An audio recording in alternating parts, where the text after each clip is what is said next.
Vanessa Cole wakes up early on a rainy Saturday morning, the soft tapping of the rain against the window filling her quiet hotel room in Abuja. Her business trip had ended earlier than planned, and she smiled to herself at the thought of surprising her husband, David. They hadn't been close lately, work, stress, and silence had slowly crept into their marriage.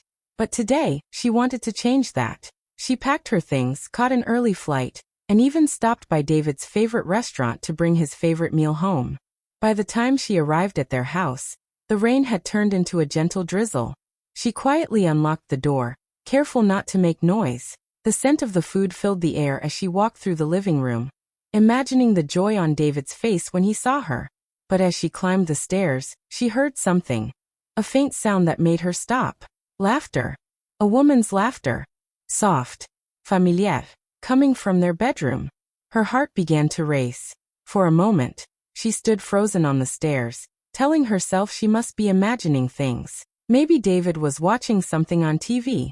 Maybe Lydia, his so-called cousin, had come by to visit. She forced herself to keep walking, each step heavier than the last. When she reached the bedroom door, she heard David's voice, low, intimate, teasing. Then the woman laughed again. Vanessa's hands trembled. The takeout bag slipped slightly in her grip. Slowly, she turned the doorknob and pushed the door open. The world seemed to stop. There they were, David and Lydia, in her bed, sheets tangled, skin flushed. The food she brought dropped to the floor with a dull thud. David's face turned pale as he scrambled to cover himself. "Vanessa, it's not what it looks like," he blurted out, his voice shaking. Lydia, wrapped in a sheet, mumbled, "I'm so sorry. I didn't mean for you to find out like this." Vanessa just stood there, staring at them. Her breath came out in short, broken gasps. David hurriedly added, She went through a bad breakup. I was comforting her. She needed a place to stay. That's all." Vanessa's eyes locked onto his, filled with disbelief and quiet rage. Comforting her? In their bed? The silence that followed was unbearable. David kept talking, trying to explain, but his words sounded far away, drowned by the ringing in her ears. Vanessa turned away without a word. She walked out of the room, her legs weak but steady. Downstairs, she stopped in the hallway, gripping the wall for balance. Her hands were cold, her body shaking. The rain outside had started again, harder this time, echoing her heartbeat. Behind her, she could still hear David calling her name, his voice desperate. But she didn't look back. She stepped outside into the rain, numb and broken, realizing that the life she thought she had, the love she believed in, was already gone. Vanessa and David's love story began when they were both students at the University of Lagos. She was studying event management, full of dreams and energy, while he was a charming real estate student who always knew how to make people listen. Their first meeting felt like something out of a movie. She had dropped her books in the hallway, and he helped her pick them up, flashing that confident smile that would later become both her comfort and her weakness. They became inseparable. They spent long nights talking about their futures, the kind of house they wanted, the children they would have, and how they would always support each other. David was protective, ambitious, and funny. Vanessa loved how he made her feel seen. Everyone called them the perfect couple. And maybe they were back then. After graduation, they married and built a quiet life together. Vanessa started her own event planning business, and David joined a real estate company. They bought a modest but beautiful home, and often hosted small dinners with friends. They laughed a lot in those early years. They talked about starting a family once her business grew a bit more stable. To everyone around them, they looked happy, a strong, loving couple building a life hand in hand. But something changed. Over time, David began to stay out later and later, claiming work emergencies or client meetings. At first, Vanessa didn't question it. She knew how demanding real estate could be. But the warmth in his eyes started to fade. Their conversations grew shorter, their dinners quieter. When she tried to bring up how distant he'd become, he brushed it off with a tired smile and said, "You're overthinking again, Ness." She began to doubt herself. Maybe she was overthinking. Maybe she wasn't being a good enough wife. She worked harder to please him, cooking his favorite meals, dressing up for him, being patient when he came home late and barely spoke. Then a few months ago, David introduced a woman named Lydia. "She's my cousin from Port Harcourt," he said casually. Lydia had just moved to the city and needed some help settling in. Vanessa welcomed her with open arms, happy to have another woman around. She even invited Lydia for dinner several times, trying to make her feel at home. But soon something began to feel off. Lydia was always around, calling David for help, visiting even when Vanessa wasn't home. Once Vanessa came back early from work and found Lydia cooking in her kitchen, laughing on the phone with David. Vanessa mentioned it to her best friend, Chioma, one evening over tea. Chioma frowned. "Vanessa, are you sure this cousin thing is true? I've seen the way David looks at her." Vanessa shook her head quickly. "No, Chioma. He wouldn't lie about something like that. Maybe I'm just being paranoid." Chioma gave her a long look, but said nothing more. Weeks turned into months. The distance between Vanessa and David grew wider. He became easily irritated, snapping at her for small things. A forgotten call, a misplaced document, a meal served too late. He started accusing her of being moody, saying she was imagining problems that weren't there. The words stung, but she stayed quiet. Every time she thought about confronting him, she froze. What if he got angry? What if she was wrong? What if she lost everything? Her home, her reputation, the life she'd built with him. Late at night, Vanessa would lie awake beside him, staring at the ceiling, listening to him breathe. Sometimes his phone would buzz, and he'd grab it quickly, pretending to be half asleep. She knew something was wrong. Deep down, her heart knew, but she was too scared to face it. Vanessa had built her identity around being the perfect wife. She always smiled at parties, always defended her husband, always made excuses for him when he forgot their plans. Admitting that her marriage was falling apart would mean admitting that everything she believed in, everything she worked for, was a lie. So she stayed. She smiled when she didn't want to. She laughed when it hurt. She convinced herself that love meant endurance, that silence meant peace. But inside, something in her was breaking, piece by piece. And though she didn't know it yet, the cracks in her perfect marriage were about to split wide open, revealing the truth she had been too afraid to see. David decided to host a family dinner, saying it would clear the air. He told Vanessa it was time to move on from the misunderstanding about Lydia. His tone made it sound like she was the one overreacting. He said, "Please, Vanessa, let's just have dinner with the family and act normal. People are starting to talk." Vanessa didn't want to go, but she didn't want more drama either. So she agreed. That evening, she dressed simply, forcing herself to smile in the mirror even though her heart wasn't in it. She told herself she would get through the night quietly, without any arguments. When they arrived at the restaurant, everything looked perfect. The long dining table, the soft music, the polite laughter. But the moment Vanessa saw Lydia sitting beside David, her stomach turned. Lydia wore a bright red dress and a confident smile. She leaned close to David, whispering something that made him laugh. A deep, familiar laugh that used to belong only to Vanessa. Vanessa tried to stay calm. She greeted the guests politely, took her seat, and focused on her plate. But as the evening went on, the little things cut deeper. Lydia brushing crumbs off David's shirt, David pouring her wine first, the way they shared knowing glances. Then it happened. One of David's business associates arrived, a tall man with a warm smile. David stood up and introduced everyone. "This is my beautiful wife Vanessa," he said quickly, then gestured to Lydia with ease. "And this is Vanessa's cousin Lydia." Vanessa froze. His wife's cousin? Her heart started pounding. The lie rolled off his tongue so smoothly, like he'd said it many times before. Lydia smiled sweetly, nodding in agreement, playing along. Vanessa felt something inside her snap. She could feel everyone's eyes on her. The polite smiles, the awkward silence that followed. Heat rose in her cheeks. She forced a tight smile, muttered an excuse about needing the restroom, and walked out as calmly as she could. Inside the bathroom, she locked the door and leaned against it, shaking. The tears came fast, silent at first, then uncontrollable. She stared at her reflection in the mirror. Eyes red, makeup smudged. The face of a woman pretending everything was fine when it wasn't. She pulled out her phone and texted Chioma. "He just called Lydia my cousin."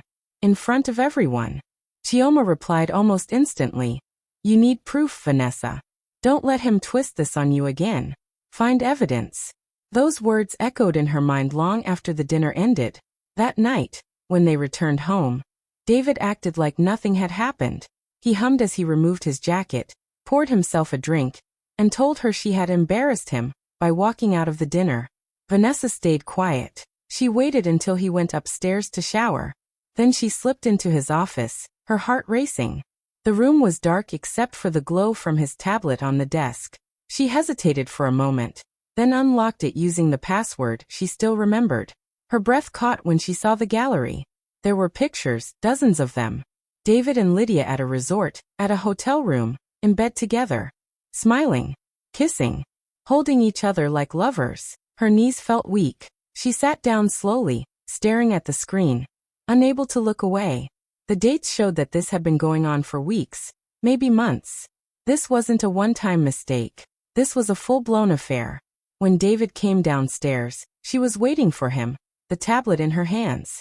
"Tell me what this is," she said, her voice trembling. He froze, then tried to laugh it off. "Vanessa, you went through my things? You're invading my privacy now." She stepped closer. "Answer me, David. What is this?" He sighed loudly, setting his drink down. "You're so dramatic, Vanessa. Maybe if you were around more, if you weren't always working or complaining, I wouldn't need to look elsewhere for comfort." The words hit her like a slap. Her hands shook, her eyes filled with tears. "You cheated on me and now it's my fault?" she whispered. David shrugged. "Maybe if you were a little warmer, a little more fun." Before he could finish, Vanessa slapped him hard across the face. The sound echoed through the room. He stared at her, shocked, then grabbed his keys and stormed out without another word, slamming the door behind him. Vanessa stood there alone, trembling.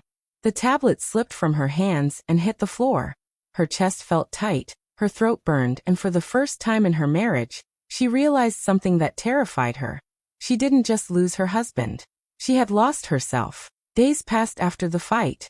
David packed a few bags and said he needed time to cool off. He told Vanessa not to call or text him, that some space would help them both think clearly.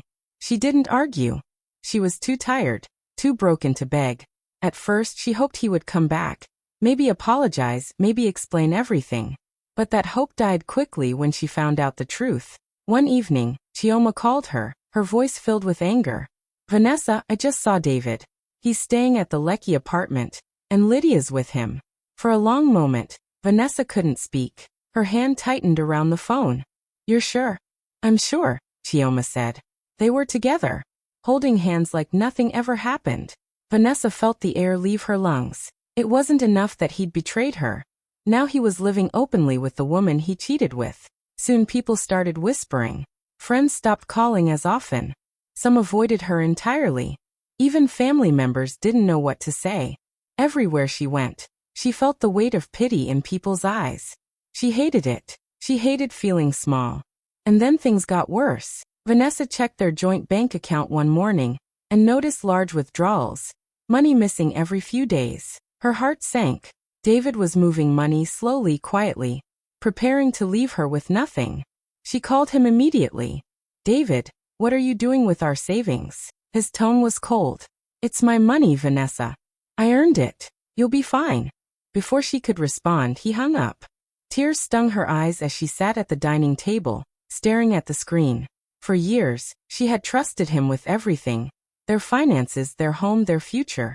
Now he was trying to erase her from all of it. Chioma came over that evening and held her hand. "Listen to me, V. You can't just sit here and cry. You need to protect yourself." Vanessa shook her head. "I don't even know where to start." "I do," Chioma said firmly. "I have a friend, a lawyer. His name is Tund. You need to talk to him." The next day, Vanessa met Tund at his office.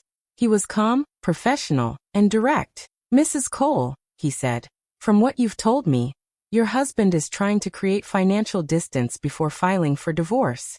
You must quietly gather every document you can, bank statements, property records, messages, anything that proves his wrongdoing." Vanessa nodded slowly, her fingers twisting nervously in her lap. "He's always been careful. He'll know if I'm doing something."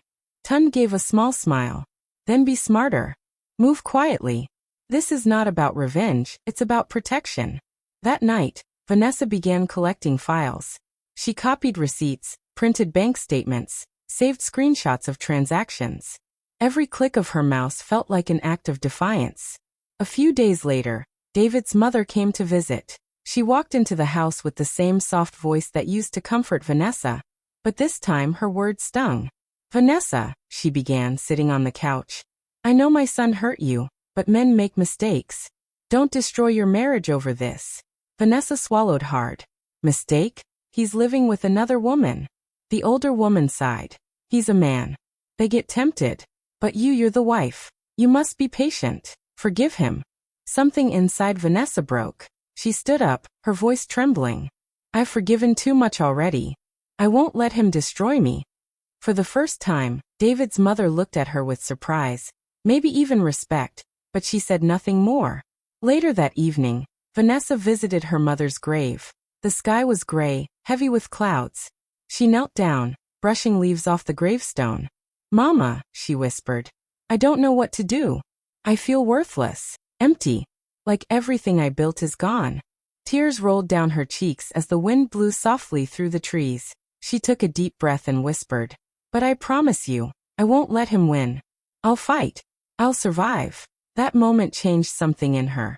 Vanessa started therapy a week later. The sessions were painful at first, facing her fears, her guilt, her years of silence. But slowly, she began to see things clearly. She realized how much control David had over her, how he had made her doubt her own mind.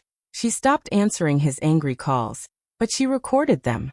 Every message he sent threatening to take everything went into a folder. She began building her case, piece by piece. Then one afternoon Lydia called. Her tone was smug, her words sharp. "You think you're smart, Vanessa? David is mine now. You can keep the house. It's falling apart anyway.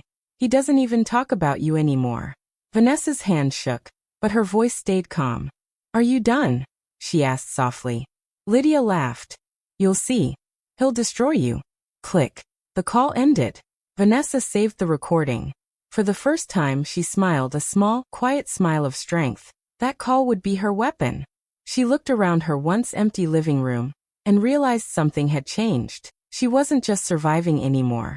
She was preparing. The fear that once ruled her heart was slowly being replaced by something stronger, determination. Because this time, Vanessa wasn't going to let David take everything.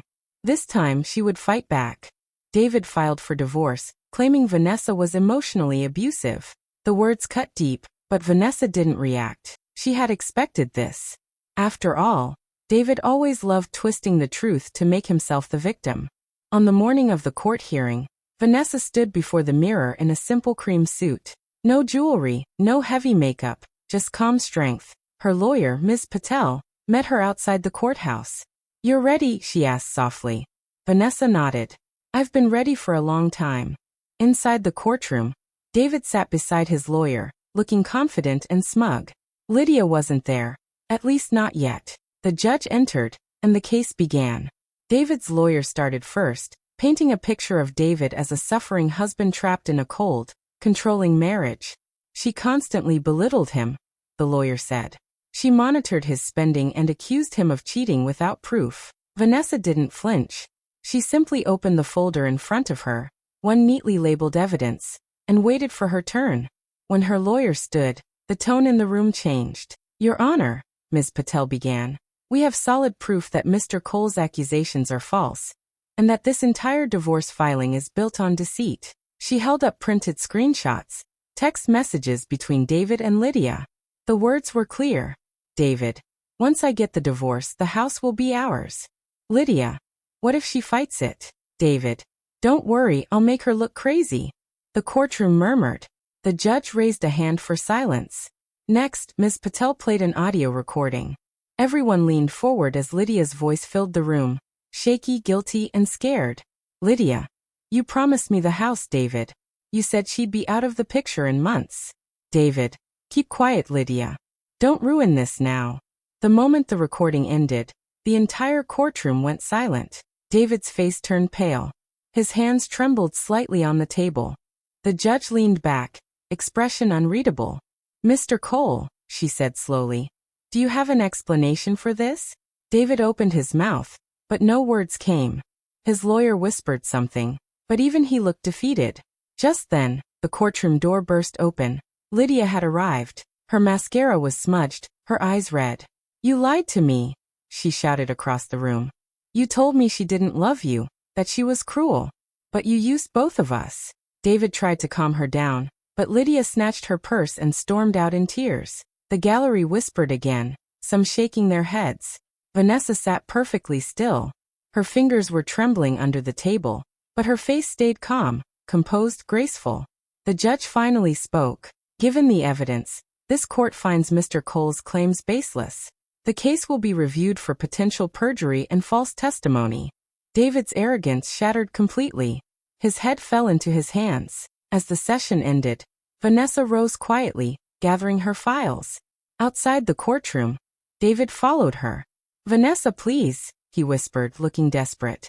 "Let's settle this quietly. I can't have this getting to the media. It'll ruin me." Vanessa turned to him, eyes steady. "You taught me how to fight dirty, David," she said softly. "Now I'll teach you what honesty costs." She walked away, each step slow, steady, powerful. For the first time, David had nothing to say. And as Vanessa stepped out into the sunlight, the wind brushed her hair, and she breathed freely. Justice had finally begun to tilt in her favor. The court granted Vanessa the house and a share of David's business assets. It wasn't about money for her anymore.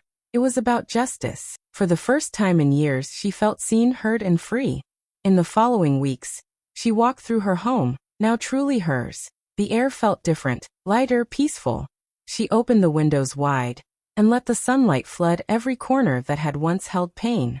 She began rebuilding her life piece by piece. With her years of experience, Vanessa launched her own event planning company, RUTH Cole Events. It started small, one wedding, then another, and soon her reputation grew. Clients admired her calm strength, her eye for detail, and her professionalism. Every successful event was another quiet victory, proof that she could stand tall on her own. One morning, she finally decided it was time to remove the last traces of her past. Lydia's belongings were still stored in a corner of the guest room. Vanessa neatly packed every item, clothes, shoes, even a framed photo Lydia once left behind. She carried the boxes to the gate, stacked them neatly, and placed a note on top. "This is the last thing of yours that will ever touch my home." Then she turned back inside, closed the gate, and felt a weight lift off her shoulders. Months passed. Vanessa's company flourished. She smiled more often, surrounded herself with friends who supported her. Her laughter, once rare, came naturally again. She traveled, learned new recipes, and decorated her house just the way she liked, warm, peaceful, and full of life. One quiet afternoon, she heard a knock on her door. When she opened it, she froze for a moment. It was David. He looked nothing like the confident man she once knew, his hair unkempt, his face tired, his clothes worn. "Vanessa," he said softly, "I made mistakes. I lost everything, the company, the house, even Lydia. I don't expect you to forgive me, but I needed to say I'm sorry." Vanessa listened quietly, her heart calm. There was no anger left, only clarity. "I hope you find peace, David," she said gently. And then she closed the door, not in anger, but in peace. It wasn't just the end of a conversation. It was the closing of a chapter. She stood for a moment, leaning against the door, then smiled to herself. Her life wasn't about revenge or bitterness anymore. It was about freedom, and finally choosing herself. As she returned to her work desk, her phone buzzed with a new booking request. Another client who wanted her to plan their dream wedding. Vanessa laughed softly. From broken to unbreakable. That was her story now. Healing, she realized, doesn't always mean forgiveness. Sometimes it simply means freedom. Vanessa sits at her desk late at night, the soft glow of her lamp filling the quiet room. A gentle rain taps against the window. The same sound that once reminded her of heartbreak, now soothing her instead. In front of her is an open journal. Its pages filled with words she's written over the past few months. Pain, anger, forgiveness, and growth. She picks up her pen and writes slowly, her hand steady. The woman who came home early died that day. The one who stayed learned to live. She reads the sentence again and smiles faintly. For the first time, it feels true. She isn't the broken, silent woman who once begged for love. She's someone new, strong, calm, and free. Her eyes drift to a framed photo on her desk. Her and Chioma laughing at a cafe, coffee cups in hand. That picture reminds her of loyalty, of friendship that never wavered even when the world felt cruel. Just then, her phone lights up with a message from a new client. "Hi Vanessa, we'd love for you to plan our wedding next month." She chuckles softly, replying with a warm, confident yes. Her business, her dream, her independence, all finally falling into place. Vanessa leans back in her chair, closes her journal, and looks around her cozy home. Everything here, every flower, every book, every sound, belongs to her now. She stands and walks toward the balcony. The rain outside is steady, silver drops falling against the city lights. She steps out, lifts her face to the sky, and lets the cool rain touch her skin. No tears, no fear, only peace. Finally, she whispers to herself, peace. And as the camera fades, we leave Vanessa standing there, strong through betrayal, dignified through pain, healed through self-love. With his sparkling heart, thank you so much for watching till the end. If you felt Vanessa's story, don't forget to like, comment, and subscribe for more emotional stories. See you in the next one. Bye. Cloud with Rain Sparkles.